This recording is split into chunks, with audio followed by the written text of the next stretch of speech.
উজানের ঢল ও বৃষ্টিতে আগাম বন্যায় চলনবিল এলাকায় তলিয়ে গেছে কাঁচা পাকা বড় ফসল। ঈদের ছুটিতে শ্রমিক সংকটে তলিয়ে যাওয়া ফসল কাটতে দেখা দিয়েছে বিপত্তি।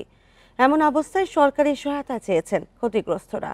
আর কৃষি বিভাগ বলছে তালিকা করে ক্ষতিগ্রস্তদের সহায়তা করা হবে।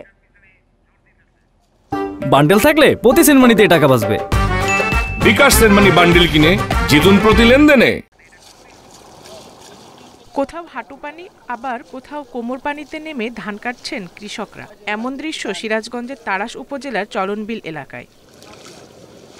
কৃষকরা বলছেন উজানের ঢল ও অতিবৃষ্টিতে তলিয়ে গেছে তাড়াশ, শাহজাদপুর ও উল্লাপাড়ায় চলনবিলের নিচু জমির কাঁচা পাকা বোরো ধান। সিরাজগঞ্জ তাড়াশ থানা এই বর্ষাতে এসে উপরকার ঢল বৃষ্টিতে ডুবে গেছে। অনেকজন কাটতে পারতেছে আর অনেকজন কাটতে পারছে। আমাদের চলনবিলের ক্ষেতগুলো 2 দিনের মধ্যে আমাদের এই ধানগুলোর ক্ষেত সব ডুবে গেছে।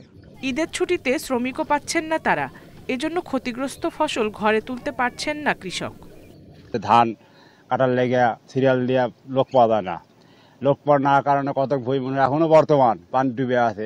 কৃষি বিভাগ বলছে বন্যা আসার আগেই চলনবিল এলাকায় 96 ভাগ ধান কাটা শেষ হয়েছে। মাঠে থাকা কিছু ফসল নষ্ট হয়েছে। ক্ষতিগ্রস্তদের তালিকা করে সহায়তার আশ্বাস কর্মকর্তাদের। ইতিমধ্যে পানি কমা শুরু হয়েছে।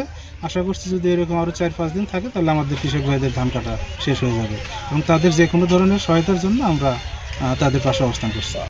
চলনবিলে এবার 22,505 হেক্টর জমিতে বোরোর আবাদ হয়েছে। এর মধ্যে ক্ষতিগ্রস্ত হয়েছে 113 হেক্টর জমির ধান। ইন্ডিপেন্ডেন্ট।